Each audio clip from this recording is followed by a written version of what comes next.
There are stories that don't make the headlines, cases that are never fully explained, and things that don't stay buried.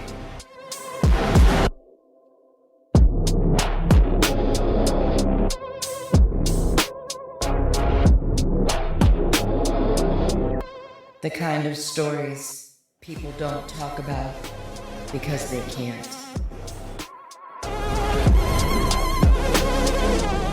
But you found them anyway. This is Studio Sinister. State Highway 63 cuts through southeastern Oklahoma, a two-lane stretch that feels longer at night, when headlights are the only thing breaking the dark. Follow that road into Pittsburgh County past McAllister.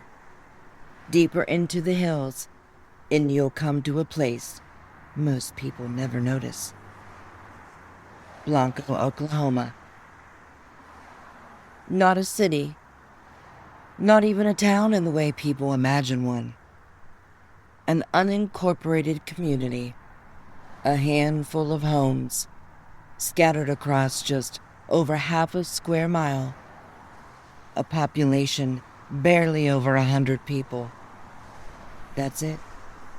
No main street, no traffic lights, no steady flow of cars. Just land, roads, and distance. Drive off the highway and the pavement gives way to gravel and dirt. Houses sit back from the road, sometimes hidden behind tree lines, sometimes separated by fields and fencing that stretch into darkness. Porch lights glow in the distance, one here, one there, never close enough to feel like help. The land rolls gently, just over 700 feet above sea level, uneven ground, thick patches of trees, breaks of open land where something can move without ever being seen. Out here, sound carries. A dog barking, a coyote calling, the crack of something moving through brush. You hear it. But distance, that works differently. You can hear something long before you could ever get to it. And if something happens, there's no one close enough to hear you scream. People who live here understand animals, coyotes, stray dogs, predators passing through. They know the sounds, they know what belongs and what doesn't.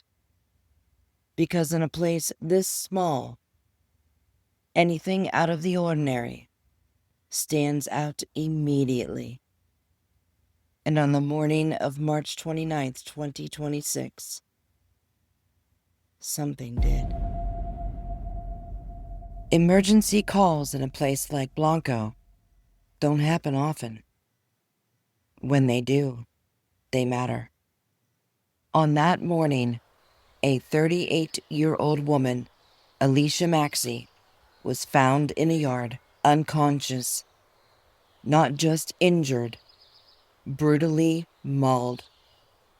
The kind of scene that forces responders to slow down and look twice, because something about it doesn't match what they expect to see.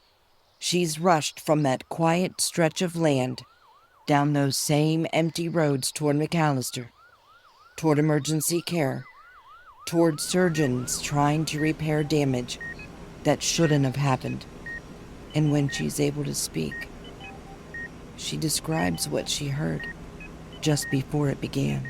Before she could even reach the front door of a home where she was hoping to find work. She heard a deep growl.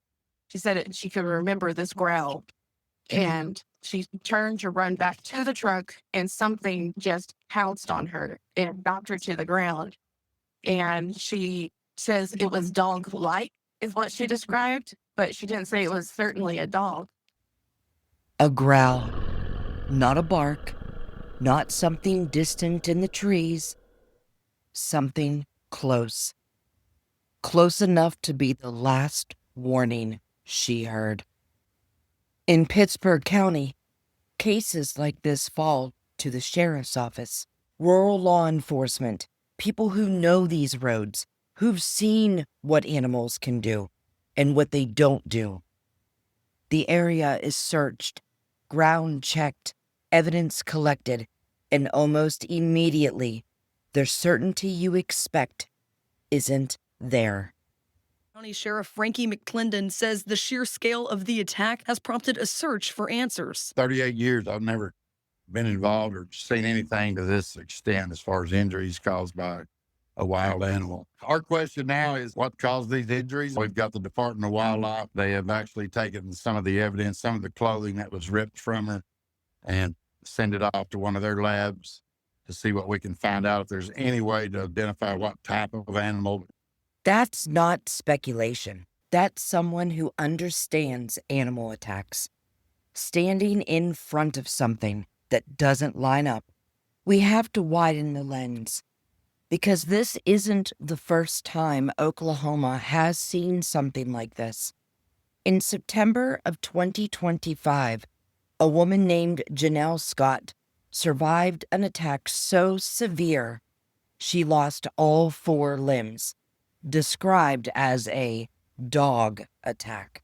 And in 2018, near Ardmore, a 52-year-old woman, Tracy Garcia, was killed by a pack of small dogs. Not wolves, not large predators, but small dogs. Cases like these remind us even what we think we understand can become something else entirely. And when this story spread, some people didn't see a dog at all. They saw something else, something described for decades in places just like this. A dog man, upright, fast, and known for one thing. People always mention a deep, unmistakable growl. So we step back. Feral dogs can form packs. Coyotes can become aggressive. Large predators can pass through unseen. All of it possible. All of it real. But none of it explains everything. Then on April 16th, new information was released.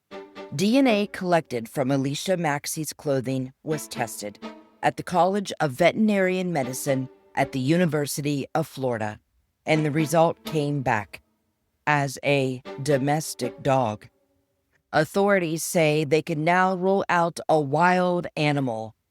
Additional DNA has been collected from dogs belonging to the property, now being compared to what was found at the scene.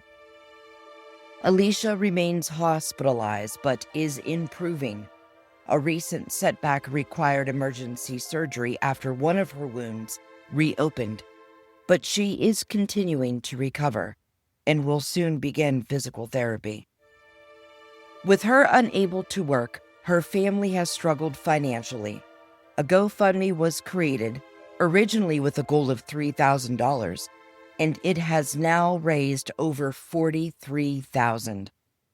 A reminder that even after something like this, people show up. So now, we have an answer. A domestic dog. Something known, something explainable. But here's the question. If it wasn't, would we ever be told? If something didn't fit, didn't belong, didn't make sense, would anyone ever come forward and say it? Would they really stand in front of the public and say, there's something out there we can't explain? Or would it always come back to something we already understand? In a place like Blanco, where the woods stretch for miles and the silence carries further than help ever could, one thing is certain. Something attacked Alicia Maxey. What it was, may be answered, but whether that answer tells the whole story is something you'll have to decide.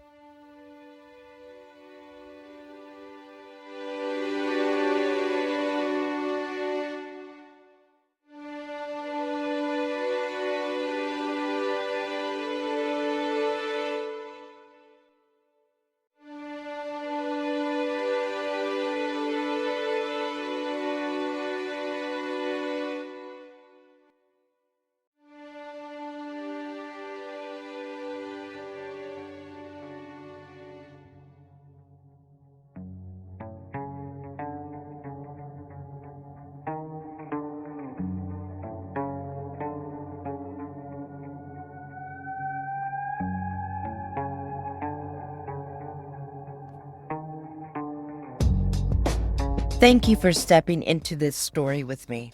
If you have a case, an experience, or something you think deserves to be heard, send it in. You can reach me at studiosinisterpod@gmail.com. And don't forget to follow Studio Sinister on social media to stay up to date on new episodes, clips, and everything coming next. Because the stories don't stop when the episode ends, and sometimes they follow you. Listen closely. Not everything stays in the shadows.